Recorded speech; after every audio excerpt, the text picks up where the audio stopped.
All right, Watto, so how have you rated North's defensive efforts in the pre-season? Not too bad. We've had a little bit of a problem in the past couple of years in terms of getting scored against. But I think we've put a few things in place that might help that this year because obviously, especially last year, we were able to score quite heavily, but we haven't always been able to stop the opposition force from kicking goals. Lockie Hansen's one guy that you could have back there at your disposal this year. Obviously, hopeful to have him. He caused a few problems up forward with Robbie and Drew last year, so I'm tipping that would be the preference that he plays forward. But you know, if a key defender goes down, we know that in the past, Lockie's done a good job there, and he's played the last couple of games there in defence and looked pretty comfortable for someone who hasn't been in that system for 12 months. So, and he's genuine key defender height, so which also helps. But yeah, I would have thought Lockie looking to play more forward this year again. Scotty McMahon's a big loss. He's playing the VFL tomorrow. Good chance for a few of those other guys to step up that are in this week. Absolutely, yes. Obviously, Scotty is unavailable for round one, so we just thought guys like Taylor Hine, Ayden Kennedy, the guys that we've got to the club, especially Taylor recently, that we need to have a look at, so we know if something happens in season, you know, we can bring them in. But in saying that, if they perform well, they'll be in the mix for round one. So. Yeah, and they're looking forward to it. I think in terms of defenders and the team in general, I think everyone on our list outside the first year players has actually played NAB Cup and will after this round, with obviously Taylor and Aden coming in. So I think everyone's been given a pretty decent opportunity to put their case forward. Tell us a little bit more about Taylor. What are you expecting from him? What sort of player is he? He's more of your lockdown defender type, not so much a running defender.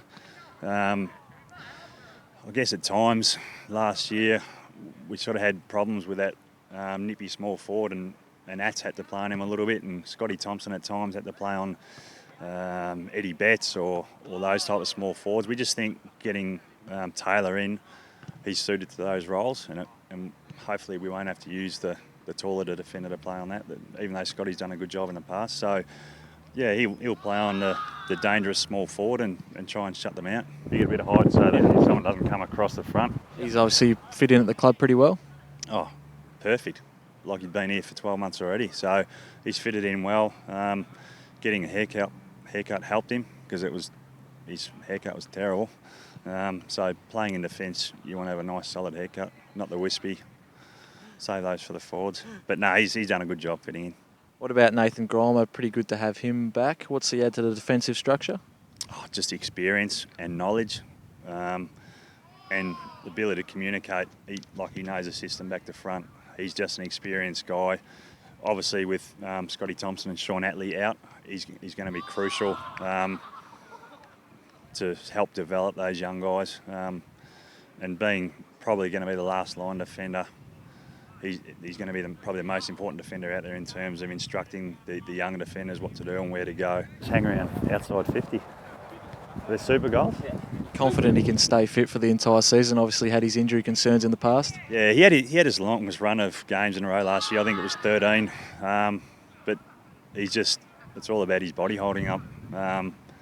He's only missed a little bit of pre-season with his back, but from all reports from the sport and science and the conditioning guys, he's ready to step back in AFL footy. So, yeah, fingers crossed he can stay fit and have a good year.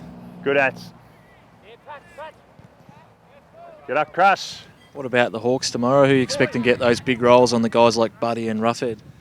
Oh, Buddy and Roughhead, you'd think Nani Gromer would take one of those too. We might even give one of the younger guys a role on Roughhead or Gunston, like an Aden Kennedy, just to see what he can do on the elite, some of the elite forwards in the competition. Taylor Hine will get the most dangerous small forward. I guess the younger guys, it gives an opportunity to play on those guys. So we know the more experienced guys can do that. So they're looking forward to it as well. Speaking of Aden, obviously rapt to see him back. A couple of years out of the system or out of the game. Yeah. Really pleasing. Yeah, he played NAB Cup against GWS. I think in his first year he got drafted, and he hasn't played senior footy since then. So he's sort of been round about the mark, had some decent performances at Werribee, and we just felt it was time. You know, we just need to have a look to see, and he's going to be playing on some decent forwards at Hawthorn because obviously they've brought in their guns. So we'll get a real good look at where he's at and hopefully he goes well. But he'll certainly learn from the experience, I'd imagine. What can a guy like him bring to the team? Oh, he's got elite kicking and elite speed, so hopefully he understands the setups well enough. And he'll be obviously a bit conscious if he gets Buddy or Roughhead or these type of guys of staying with his guy, but we'll encourage him to run off as much as he can, use his speed, use what he's good at, and you got to back these type of guys in, because we need to have a look at them and hopefully they play well. Largest top looks pretty small. It's not even a hot day and he's getting his arms out.